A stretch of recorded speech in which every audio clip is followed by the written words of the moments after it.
Hey there, this is Patrice from patricewashington.com, where we chase purpose, not money.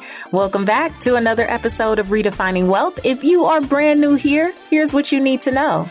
This is a community that believes that wealth is so much more than what you hear out there in the mainstream media and everywhere else. It is more than money and material possessions. We believe in this community in the original 12th century definition, which was the condition of well-being. So each and every week, this podcast seeks to unpack what that looks like by exploring what we call the 6 pillars of wealth. These are the other areas of life that actually impact your finances, even when you're not thinking about it. And so if you want to learn more about it, head to patricewashington.com/start here. That's patricewashington.com/start here, and you will get the scoop on the 6 pillars. Now, before I get into today's episode, I have to let you know that this podcast is brought to you by my new book. My new book, Redefine Wealth for Yourself, is now available for pre-order. And so if you want to get the stories, principles, and practical exercises based on my 6 pillars of wealth, these will guide you step by step through the process to create a life of peace and purpose and prosperity. I am so excited to finally bring this podcast to physical form. So to take what you have been hearing on the podcast over the last 3 years and put all of the real exercises and principles and tips in a book that will support you as a guide as you go throughout your journey. So pick up a pre-order copy. The bonus is that you'll get a live masterclass with it, but it's only available to the first several hundred people. There is a limit. So if you want to get that bonus to the live masterclass, Results Not Resolutions, how to get a jumpstart in your mastery of the 6 pillars of wealth and hit every goal for the year of 2021, then head over to patricewashington.com/pre-order. That's patricewashington.com/pre-order.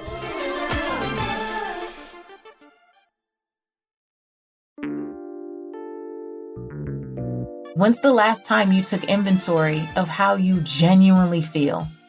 What is giving you energy, but also what is depleting your energy?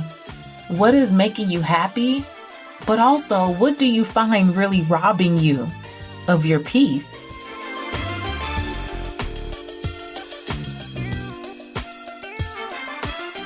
Hey there, this is Patrice from patricewashington.com, where we chase purpose, not money. Welcome back to another episode of Redefining Wealth. If you are brand new here, here's what you need to know. This is a community that believes that wealth is so much more than what you hear out there in the mainstream media and everywhere else. It is more than money and material possessions. We believe in this community in the original 12th century definition, which was the condition of well-being.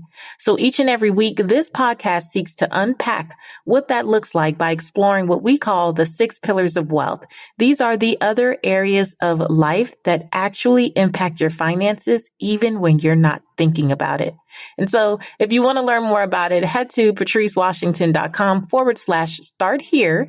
That's patricewashington.com/start here, and you will get the scoop on the 6 pillars. Now, before I get into today's episode, I have to let you know that this podcast is brought to you by my new book. My new book, Redefine Wealth for Yourself, is now available for pre-order. And so if you want to get the stories, principles, and practical exercises based on my 6 pillars of wealth, these will guide you step by step through the process to create a life of peace and purpose and prosperity. I am so excited to finally bring this podcast to physical form. So to take what you have been hearing on the podcast over the last 3 years and put all of the real exercises and principles and tips in a book that will support you as a guide as you go throughout your journey. So pick up a pre-order copy. The bonus is that you'll get a live masterclass with it, but it's only available to the first several hundred people. There is a limit. So if you want to get that bonus to the live masterclass, Results Not Resolutions, how to get a jumpstart in your mastery of the 6 pillars of wealth and hit every goal for the year of 2021, then head over to patricewashington.com/pre-order. That's patricewashington.com/pre-order.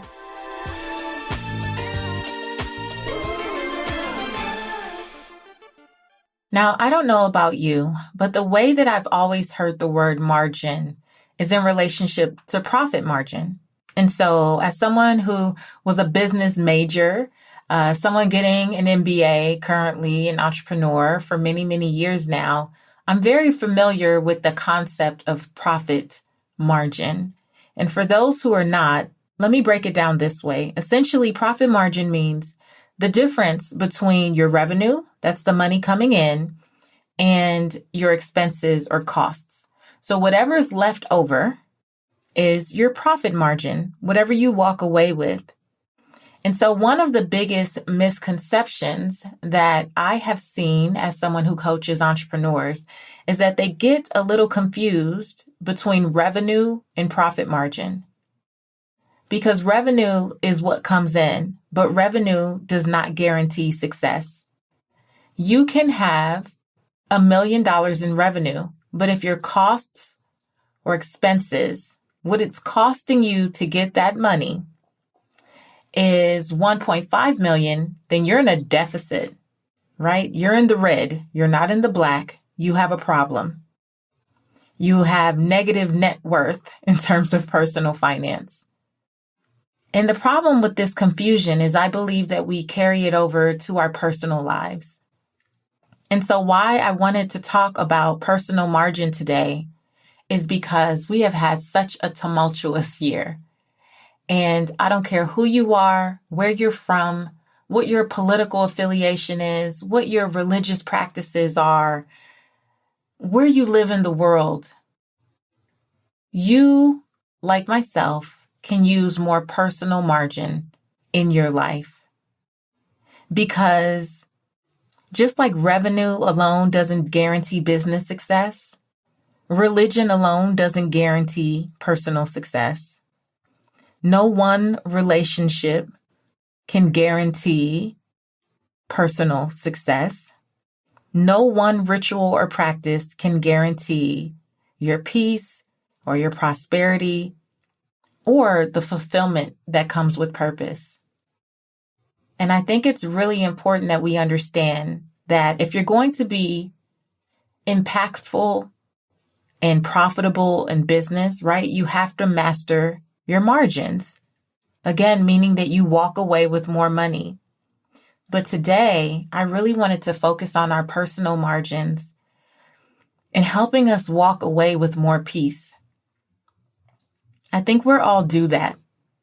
And I think even though we can't depend on anyone else to do it, we have a responsibility to preserve ourselves.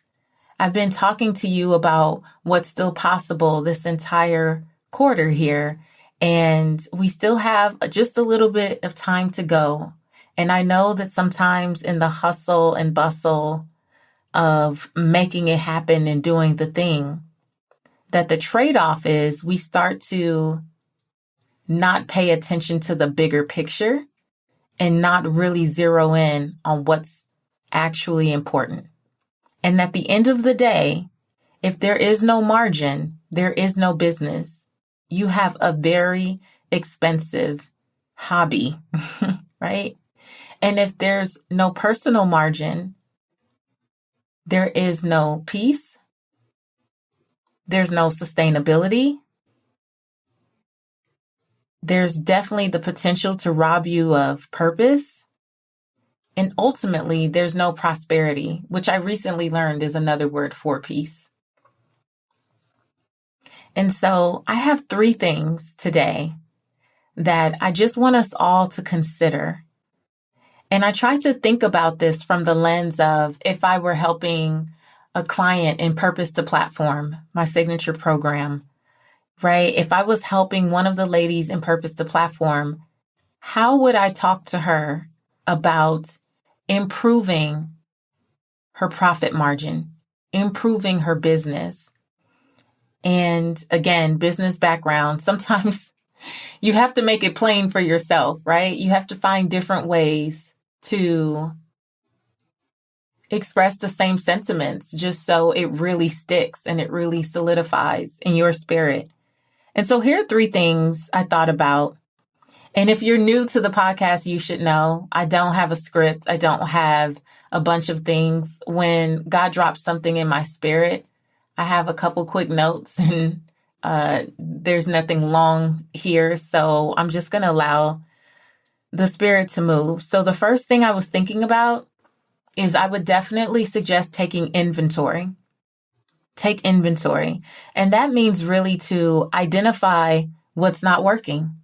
What's working for sure, but especially identify what's not working. And from a business standpoint, you might look at processes and go, where's the bottleneck? You may look at products or services you're selling and weed out anything that's a low performer so that you can focus on what's actually selling, what your audience is actually saying they want. But in the same way, personally, when's the last time you took inventory of how you genuinely feel? What is giving you energy, but also what is depleting your energy? What is making you happy, but also what do you find really robbing you of your peace? What is keeping you up at night, really? Because it's not about taking CBD oil or, taking supplements to help you sleep better. It's about getting to the root of what is actually going on, not just treating the symptom. And when we take inventory, we have an opportunity to really dig deeply into self-reflection and have an honest conversation. Who or what or where is my peace being robbed? What is not working for me in this season?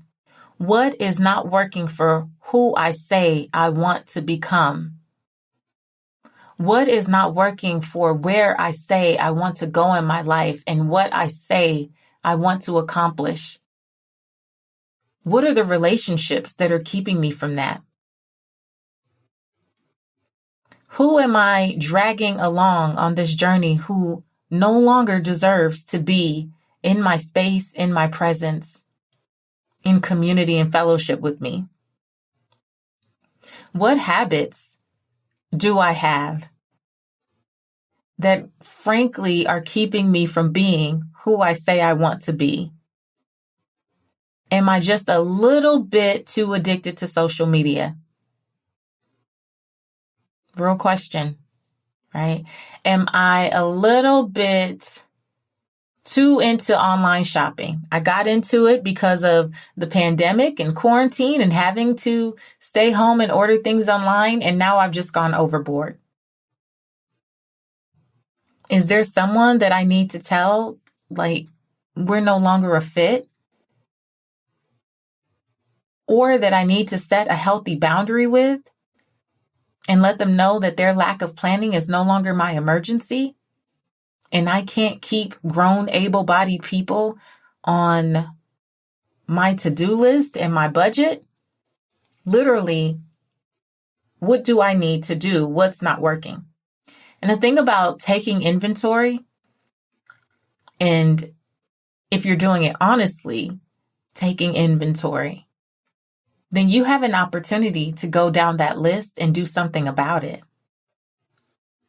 It does a business no good to take inventory of what's not working, to take inventory of the services and products that no one is buying just because you launched it because you thought it was a good idea without consulting the marketplace, and nobody's buying it. What good does it do you to leave that on your menu of services? If you're going to be the CEO of your life, then you're going to have to make the decision to literally take action and do away with what's not working. I remember a couple years ago, we had a team retreat. I think I was still in California. Yeah, we had a team retreat and everyone flew out and we spent 2.5 days or so just doing some really intense planning. And we were taking inventory of my business, Seek Wisdom, Find Wealth. And it got down to the menu of services and we were just going through the numbers. And my COO at the time was like, look, you can't keep doing one-on-one coaching. And I didn't want to hear it. I was like, no, see, one-on-one coaching is my jam and I can create magic with my clients. And I wanted to defend, right, what we already established was not working because the numbers said so. Yes, people were investing in one-on-one coaching, but the time that it was taking for me to fulfill it was really turning into less than my hourly rate. And I had to take action. There is no point in taking inventory if you are not going to follow it up with action. So yes, take inventory, but then you have to be committed to taking the action that allows you to improve your personal margin. And I have to say that when I went from one-on-one coaching, cut it cold turkey, and moved into launching Purpose to Platform, which is a program that I now love, love, love to pieces. Not only did it improve my personal margin, so my time, my energy, just my capacity to really serve and give, it opened up the space for me to truly build the sisterhood of women that I always wanted to build, that I knew was important for entrepreneurs to have on their journey. It opened up the space for me to do that because now instead of being siloed or separated with one person at a time, I could bring these brilliant women together and independently of me, they could support each other. So it increased personal margin across the board, not just for myself, but also for the other people that I would have an impact on. So when we talk about taking inventory, remember the impact is not just about your personal bottom line. The impact literally can go beyond that and extend to other people in your circle. Like when you start to set those healthy boundaries, possibly if you take inventory and that's an area that you know you need support with, not only do you serve yourself, your time, your energy, your bank account, your legacy, but you serve the other person because as long as we keep playing savior and stepping in to save grown, able-bodied people who have the ability and the capacity to actually figure out their purpose and go do their soul's work, when we get out of the way pretending to be their savior, then they have an opportunity to meet God for themselves and to know what they are called to do. And so that inventory becomes so impactful all around in so many different ways. So if you're going to increase personal margin so that you can move forward with peace, then you're going to have to take inventory and then back that inventory up with action. And let me tell you this, I'm not saying it's not scary. I'm not saying that it is easy. I'm not saying it like, oh, just like, okay, go down the list and just start checking people off and crossing things off. I know that it can take time, but a year from now, you're going to wish that you started today. Now, I'm not saying that it's going to happen overnight, but I do think a commitment, first of all, to being aware of what's not working is the first step. And then taking small, deliberate, intentional, calculated steps to get you to where you say you want to go is going to be such a blessing for you in the long run. Right? So not saying it's easy, but it is necessary if you're going to truly, truly walk in purpose and increase that personal margin. Okay, here's the second thing I want you to consider. Where are resources being wasted? Where are resources being wasted? So if I were talking to one of my clients, we would start to look at not just how do they make more money, because that's what most people think it is, right? Our tagline is chase purpose, not money, because as a society, as a culture, we are so groomed to instantly go for more money. And while I'm all about earning more, right, without the chase, but I'm all about earning more, the truth is some of us would increase our margin if we took a look at what was being wasted. And that means sometimes looking at the expenses And in the personal margin space, I would say that may mean looking at the excuses. What are the excuses that you are allowing in your personal space that are contributing to you wasting time and money and energy that could be redirected towards your personal margin? How much time do you waste scrolling and looking at things that do not serve you when you actually could be asleep? It's so funny. You remember back in the day when you would say little kids were fighting sleep? I think Americans say that too. It's definitely a Belizean thing. I remember being a kid and my mom and my grandma would be like, "Ooh, look at them fighting sleep, the toddlers in the family." And I see it with my husband. I've seen it in myself. I see it with my friends. Like, as adults, we are fighting sleep. And then we're saying, well, we don't have enough time to do X, Y, or Z, right? And the truth is, we've probably wasted so much time watching things, binging shows, scrolling through Instagram and Facebook or LinkedIn, whatever your jam is, right? And it's not that you don't have enough time. It's that, first of all, your time is not being used efficiently because you're exhausted. Mostly because you used some of your nighttime that could have been used for rest and rejuvenation to do mindless activities. We use the time that we should be resting, that we could be napping, that we could be replenishing our brain, our souls, ourselves. We use it in really inefficient ways, and then we turn around and say, I don't have time. What if the resource being wasted is your sleep and your rest, and that's preventing you from increasing your personal margin, your personal capacity to deal with the day, your personal capacity to be as productive as possible, your personal capacity to be as creative as possible, because very few people are super creative when they're dead tired. I don't know about you, but I know in the past, if I was really tired and I was trying to force myself to get some work done, I basically created double and triple the work for myself because the number of errors that I made did not outweigh getting it done. At that moment when I was dead tired, didn't outweigh or help anything in particular, because when I was able to review my work with a fresh set of eyes, I realized that it was garbage and I had to start over from scratch. So where are your resources being wasted? Where's your money being wasted? Many people, in particular in the US, it's definitely a statistic about how often we repurchase the exact same items, things that we own but can never find, right?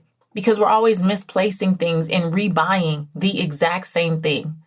You ever look up and realize you have 2, 3, 4 chapsticks, you have 5, staplers, you have multiple of something, kitchen gadgets, any number of things. We go to the grocery store, we rebuy things that we already have a full stock of because we didn't take the time to check, make a list, and not purchase things that we didn't need and already have. So we waste money.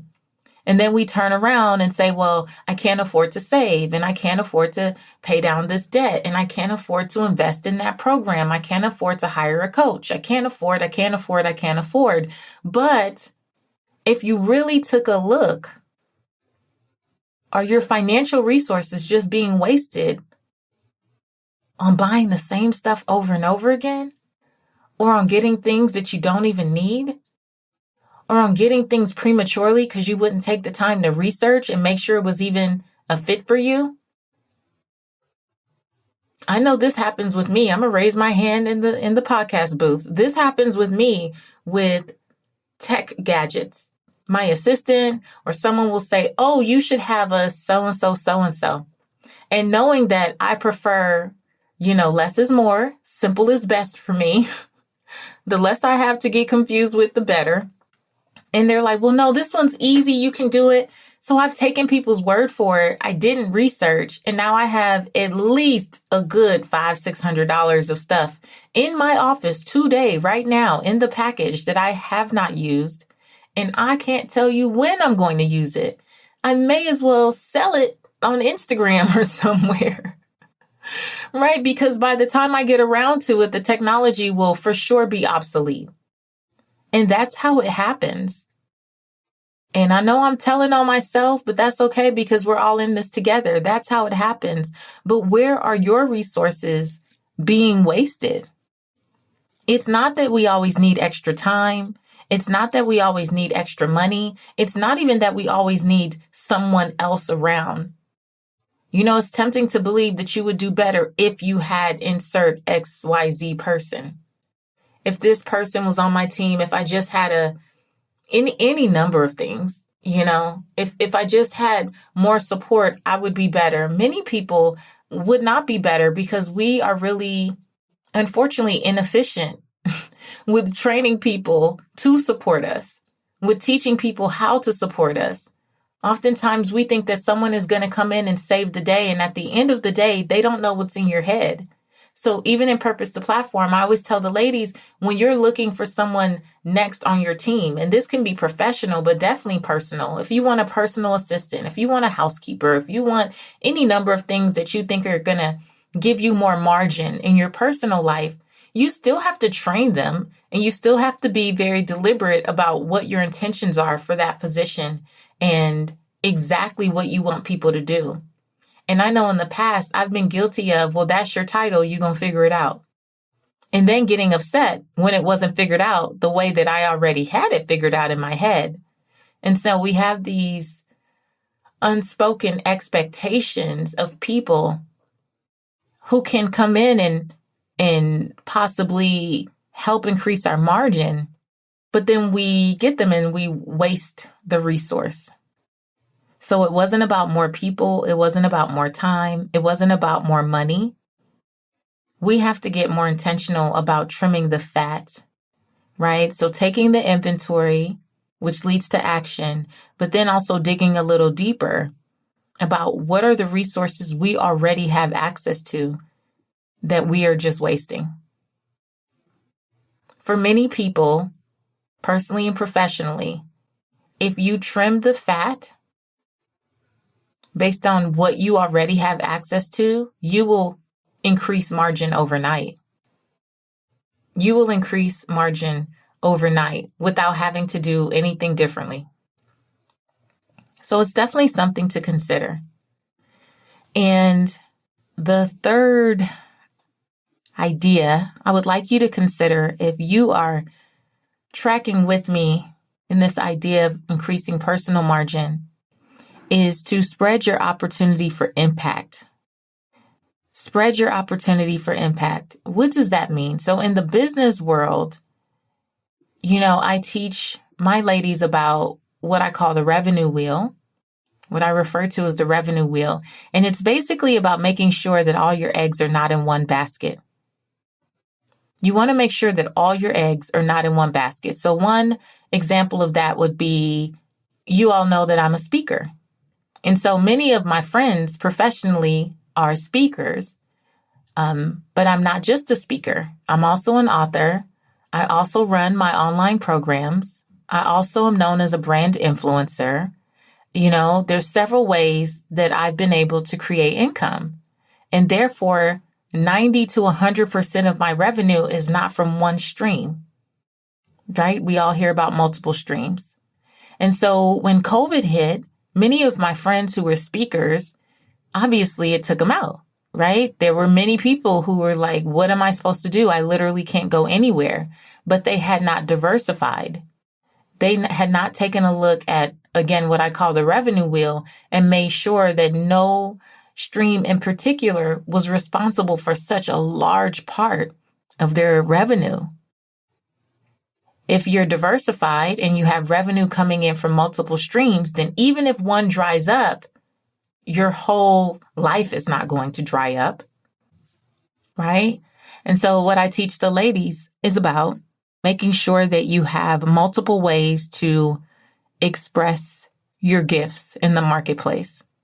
And in the same way, I really think as a matter of self-care and as a matter of increasing personal margin, we shouldn't be so dependent on any single activity or any single person for our peace. And so stay with me here.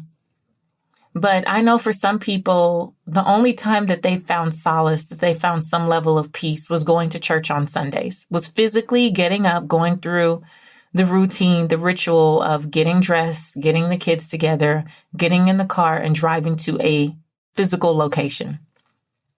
And then with COVID, that was taken away for several months. And so for people who never learned to tap into their faith outside of the four walls of a church building, what do you think happened to their personal margin? I would say that it shrunk considerably. And the problem with that is if you don't have other ways of tapping in, then as soon as something happens, you're going to tap out. You're not going to be able to maintain. There's an episode that I love here on the podcast. I did it, I guess, a couple years ago now, but it's called Greatness Requires You to Expect Resistance. And one of the things that I talk about is that you want your routine for how you handle resistance before you actually encounter it. You want to know what you believe. You want to know what soothes you. You want to know what gives you energy. You want to know what lights you up so that when you find yourself in that place, there's no one thing, but there's a series of things that you can tap into. And it's one of the reasons that I really, really, really believe in the pillars. I don't just talk about the pillars to be cute. I say this all the time. The 6 pillars of wealth are because I really believe that we need to have an awareness of all of these areas and where we stand, right? Because they all contribute to having a really profound impact on us, but then how we are impacted by life's events. And I think a lot of people's personal margins were so thin and barely there when everything hit this year because they didn't have a well-rounded perspective or a well-rounded view of how they could continue to move purposefully through the world. And so when we talk about the fit pillar, what is there in the fit pillar that might add to your personal margin? For me, that is working out. I go to a HIIT class 3-4 times a week, sometimes 5 times a week. I had to slow down because, your girl's knees. I was doing a little too much, but on average, I do about 4, sometimes 5 times a week. But it's a great way for me to relieve stress and tension. And there's that time in the day where I know that I've taken care of Patrice. No one else can come in and take care of me the way that I can take care of me. Period. I have to make that a priority and a decision, but that increases my personal margin because when I know I've taken care of myself, I just flow better. I can just deal with the day so much better, right? Fit pillar also for me includes my biweekly therapy. Like every other Wednesday at 1 p.m., I'm on with my therapist and knowing that I have a safe place without judgment to really process some of the week's occurrences, it adds margin. It adds more peace to my life. It adds more meaning and understanding to my life's experiences. When I think about the people pillar, making time for family night and game night, hanging out with a girlfriend here and there, trying to make sure that I FaceTime my friends that now have little kids. I'm almost out the game, y'all, but my friends are just now having kids. That increases margin, personal margin, because revenue is not going to be the solo determining factor of whether I lived a good life. Yes, I make great revenue, but there are other things that contribute to my overall happiness and fulfillment and contentment and success. And relationships are one of them, as I teach you in the people pillar, right? when I think about my space, having a sacred space in my home. For some, that's a full room. I have a prayer room. For some people, that's a corner. For some of you, it's pulling in the garage and not getting out that car until you're good and ready and you've had a moment. But having a space that you feel like is yours adds to your personal margin. That's your safe space. That's your peace. That's where you go to just have some solitude and get clear and maybe self-reflect. Right? The faith pillar, I believe it. I don't believe that everyone needs to practice whatever faith I subscribe to. I just believe that if you say you believe in something, it's so imperative that you make time to practice it. If you say you believe in something, if your faith has a spiritual text, how do you not have time to ever read it? Isn't that supposed to help you build your personal margin? Isn't it supposed to be a reference guide for how you move through this life?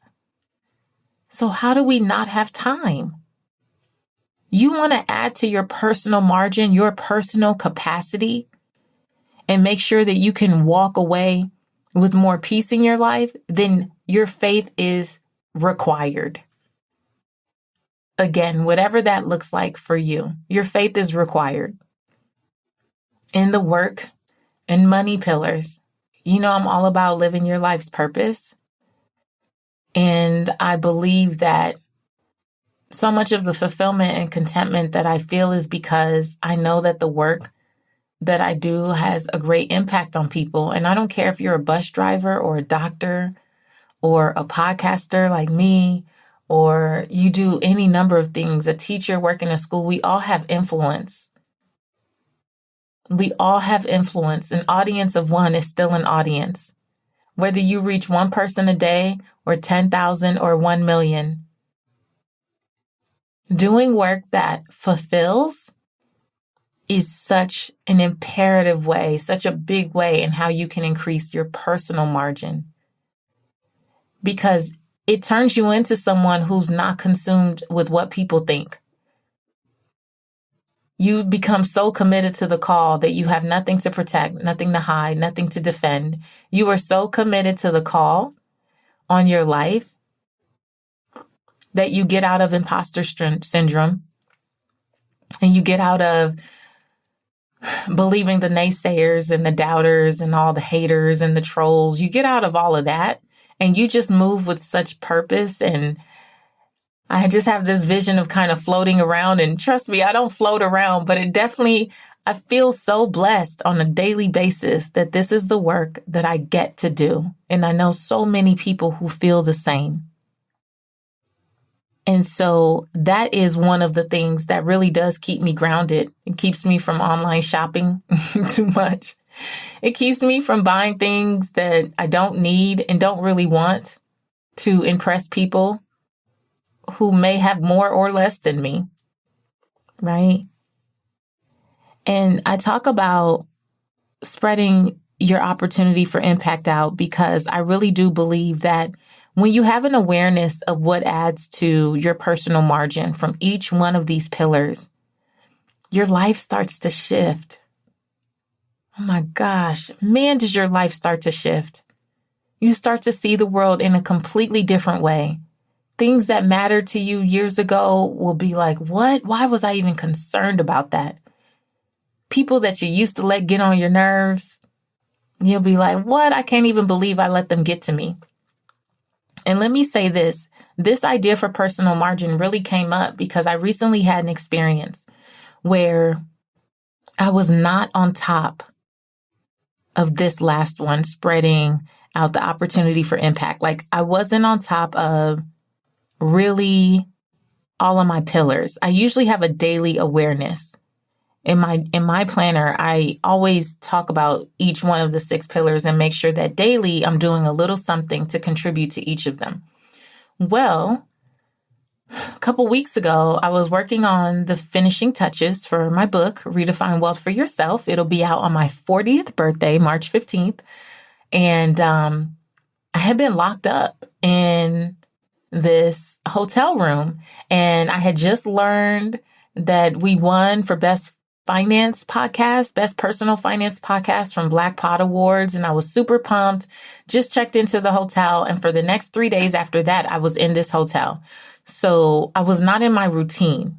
I was not in my normal habit of daily self-reflection and, checking in with myself. I was eating, sleeping, writing, eating, sleeping, editing, eating, sleeping, writing, and not working out, not doing any of the things. Well, that Tuesday evening happened to be the first presidential debate. And again, I don't care where you stand on either side of the political spectrum, you will have to agree that it was a cluster. It was a cluster. And as something that wouldn't ordinarily threaten my peace, I was outraged.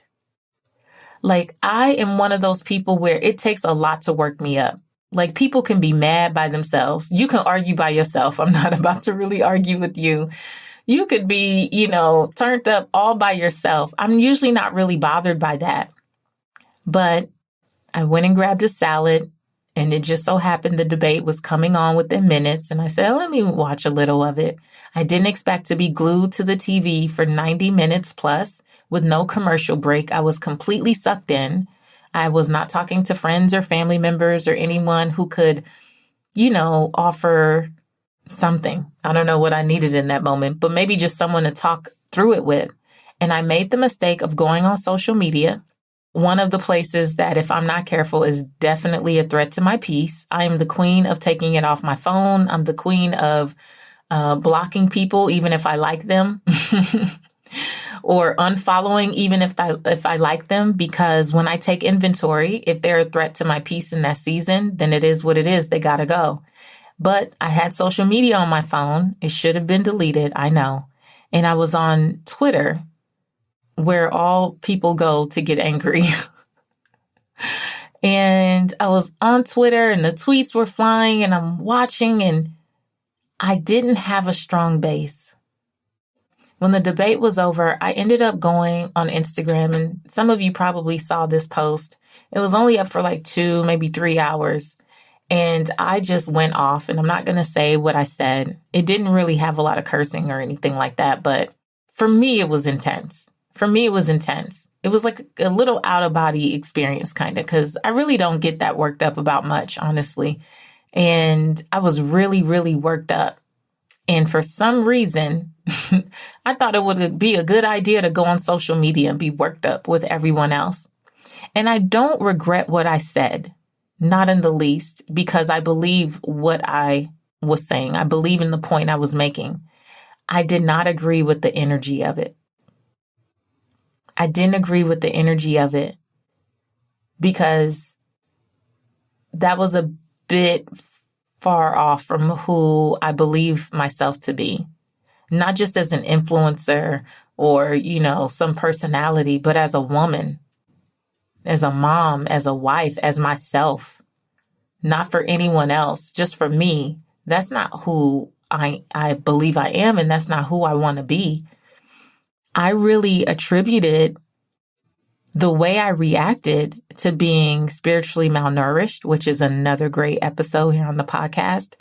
I believe that I wasn't spread out. Like, I didn't have enough. My tank wasn't full enough in these different areas to support me in being who I know I am. And so I feel like I was just easily influenced and sucked in to a lot of what was going on. And I reacted. And after about 2 hours, I came back and I engaged with people in the comments. And I just was like, what are you doing? What are you doing really? And I archived it because I know that had I been better prepared before stumbling upon the debate, that I would have never replied that way or responded that way.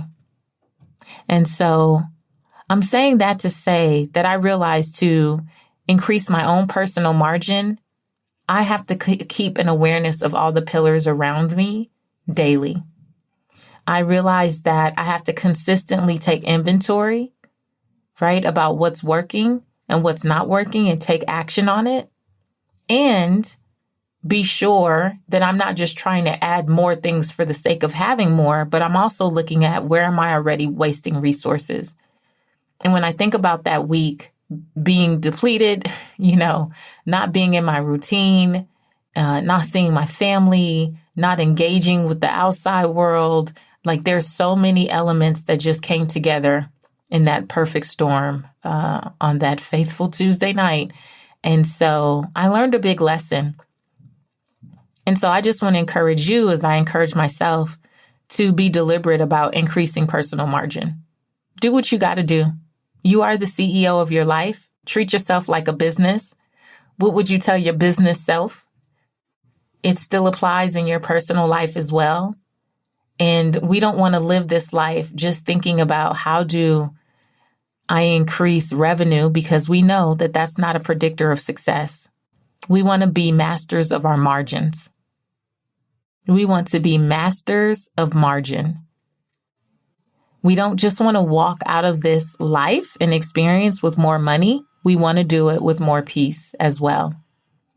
So I hope that blesses you this week. Feel free to come over to the Redefining Wealth Facebook community and share what you thought of this episode, what, if any, impact it had on you. And you can feel free to tag me in that Facebook group and ask me any questions. Remember to pick up your pre-order copy of Redefine Wealth for yourself. We are still at the point of, taking orders for our limited edition autographed hardcover. Once these are available on Amazon, I will not be shipping out anything to anyone ever again. So if you want this autographed hardcover copy, especially because I won't be on a physical book tour in the same way that I have been in the years past, please come on over, patricewashington.com/pre-order, patricewashington.com/pre-order. And I think that's it for me. I hope this was a blessing to you. I genuinely hope so. And until next time, I want you to go live your life's purpose, find fulfillment, and earn more without ever chasing money. Talk to you later.